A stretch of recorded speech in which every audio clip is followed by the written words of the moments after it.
Hola, compañeras, compañeros y compañeres de la clase de Capitalismo y Estado Moderno. Bueno, la primera unidad la finalizamos con 2 horas de Weber, la ética protestante y el espíritu capitalista y el origen del capitalismo. En esta segunda unidad volveremos a hablar de Weber. En este video vamos a abordar de nuevo el origen del capitalismo, pero solamente en sus 2 últimos capítulos, el estado racional e ideología capitalista. Bueno. Muchachas, muchachos, muchaches, no demos tanta lata, comencemos con este video. El origen del capitalismo moderno, en sus 2 últimos capítulos, el capítulo 8, vemos el estado racional y en el capítulo 9 vemos la ideología capitalista. Ok, este video se va a dividir en 2, el estado racional y la ideología capitalista. Comenzamos con el estado racional y Weber nos comienza diciendo que esto solamente se da en Occidente. También Weber nos divide este tema en 3 partes: el derecho racional, el nacimiento de una política económica estatal y el mercantilismo. A continuación, mi compañera Laura Montoya les va a explicar un poco más de estos 2 primeros temas y por qué el estado racional solo se da en Occidente. Bueno, Weber nos habla sobre el estado racional, la importancia que tiene el derecho racional y la burocracia especializada para su surgimiento, los cuales, como dijo mi compañera Diana, dieron lugar en Occidente. A diferencia de Occidente, en países orientales como China, se caracterizaba por el dominio que tenía la emperatriz sobre todos los factores de la sociedad, en donde la magia tenía una gran solidez y este sistema carecía de unos funcionarios que podían gobernar, pues solo intervenían en casos en que todo se salía de control. Por estas razones, se habla que el antiguo régimen chino no tenía una cultura en materia de administración y le restaba importancia a la política. Por lo que en Oriente no se puede hablar de un estado racional.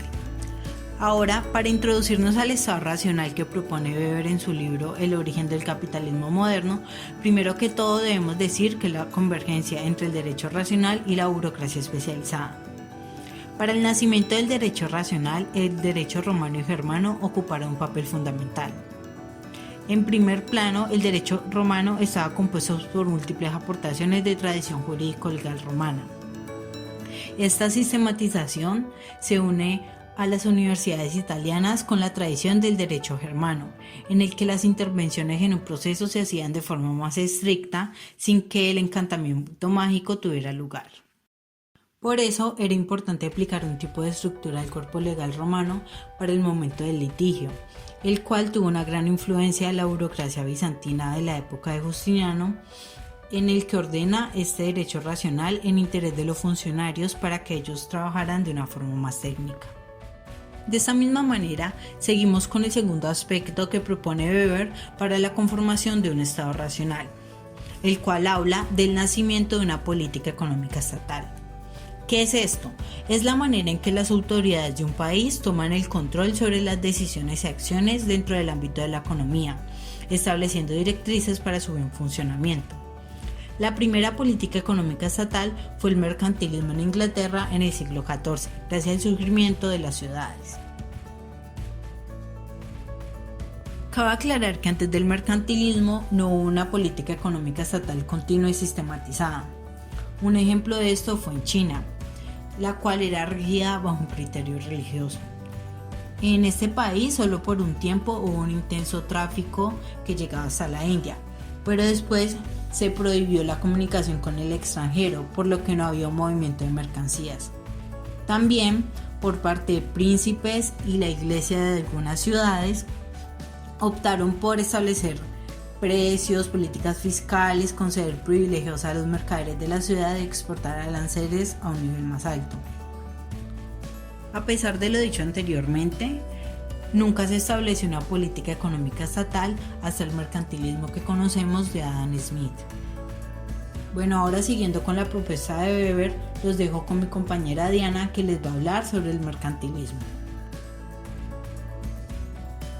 Bueno, siguiendo con la propuesta de Weber, ahora vamos a hablar del mercantilismo.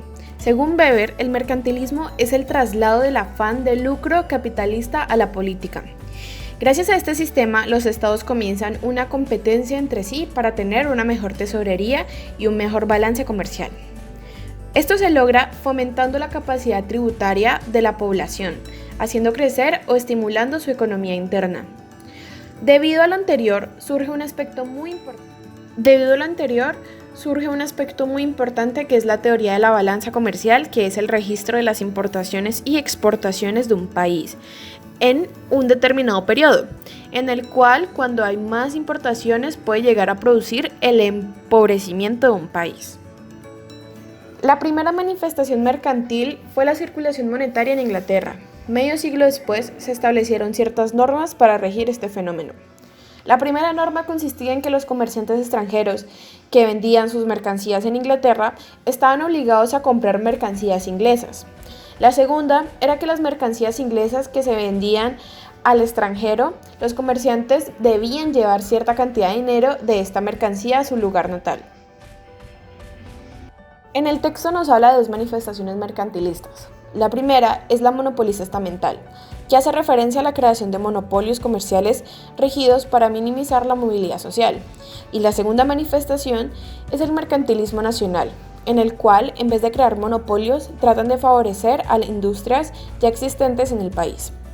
Para finalizar con esta sección, el texto nos dice que al hablar de mercantilismo de tipo estamental hace referencia al capitalismo irracional, y el mercantilismo de tipo nacional es aquel capitalismo racional debido a que está orientado a posibilidades de mercado.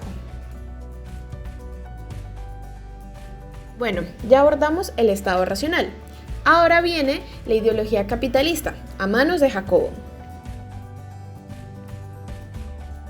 La ideología del capitalismo moderno se divide en 4 etapas, o por lo menos así lo hicimos para resumir el texto. Primera, es con relación a los valores metódicos y ascéticos que trae el protestantismo al capitalismo.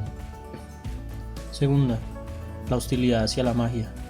Tercera, un carácter de una vida racional. Y por último, el cisma religioso que le daría comienzo al mundo protestante y asimismo al capitalismo.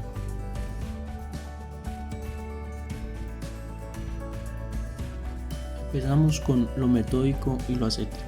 Dentro de los valores religiosos, el metodismo y el ascetismo son fundamentales para lograr la salvación. Tanto en las religiones occidentales como orientales se encuentra este fenómeno. Pero para que se diera el capitalismo, estos valores no podían ser solo de los monjes, sino de las masas también. Dejar a un lado la doblez ética. Esto quiere decir, estos valores no pueden ser ventajosos para unos y subyugantes para otros.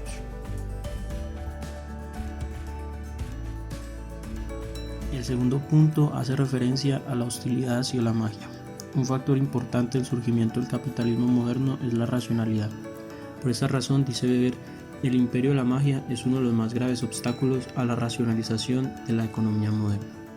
Aún así, Weber afirma que el uso de las profecías racionales abrirían paso por la magia. Es debido a esto que las profecías judeocristianas, donde existía una aversión contra la magia, fue donde la racionalidad económica empezó. A comparación de zonas en regiones como China o culturas como la India, donde la magia imperaba sobre la razón.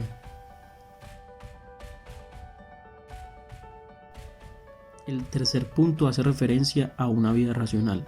El monje es el primer hombre de su tiempo que vive racionalmente y que con método y medios racionales persiguen un fin. La vida eclesiástica de un monje devoto a su fe cristiana alimentaba sin saber la moral ideológica capitalista, pero esto estaba relegado al círculo monacal. Para que el capitalismo surgiera necesitaba que todos hicieran de sus vidas una vida racional. ¿Cómo lograr esto? Acabar con la institución intermediaria de la fe. Esto hace referencia al cuarto punto en donde explicaremos qué es el cisma religioso. Por último, se hablará del cisma religioso. La Reforma Protestante rompió con el sistema. El ascetismo y la vida metódica racional ya no era trabajo de los monjes, sino de todos. Ahora los protestantes creen haber escapado del yugo de la Iglesia, pero Sebastián Frank dice: tú crees que has escapado del claustro, pero desde ahora serás un monje toda la vida. La ideología capitalista estaba puesta en marcha y el capitalismo surgió en Europa gracias a los valores de la vida protestante. Lo cierto es que la ética económica capitalista se alejaría de la moral religiosa, pero mantendría sus valores ascéticos, revelando una nueva realidad social donde impera la producción y el trabajo. Y cito a Marx en su conclusión: la raíz religiosa del hombre económico moderno ha muerto.